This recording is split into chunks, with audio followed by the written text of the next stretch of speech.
Welcome to new TV Telugu. ప్రధాని నరేంద్ర మోదీ అమరావతి పర్యటన నేపథ్యంలో ఏపీసీసీ అధ్యక్షురాలు వైఎస్ షర్మిల సంచలన ట్వీట్ చేశారు.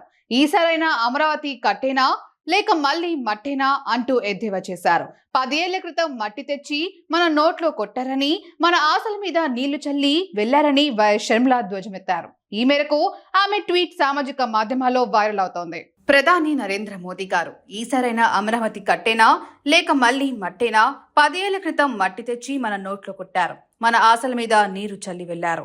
ఇప్పుడు రాజధాని పునఃశంకుస్థాపనకు వస్తున్న మోదీ గారికి ఇదే అమరావతి మట్టిని బహుమతిగా పంపిస్తున్నాం. ఈ మట్టిని చూసిన ప్రతిసారి 2015లో తొలి శంకుస్థాపనలో ఇచ్చిన హామీలు గుర్తు రావాలి. 10 ఏళ్లుగా చేసిన మోసంపై ఆత్మ విమర్శ చేసుకోవాలి అని సంచలన వ్యాఖ్యలు చేశారు. మోదీ గారు ఈ మట్టి సాక్షిగా ప్రమాణం చేసి అమరావతిలో అడుగు పెట్టాలి. మరోసారి ఇలాంటి మోసం చేయనని ప్రమాణం చేయాలి.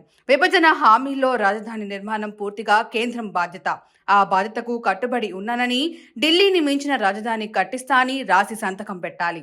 మాకు అప్పులు వద్దు, మా భావి తరాల మీద ఆ భారం వద్దు. రాజధాని నిర్మాణం కోసం బేషరతుగా 1.50 లక్షల కోట్లను 3 ఏళ్లలో కేంద్రం ఇవ్వాలి. ఈ ప్రకటన మోదీ గారు చేయాలి.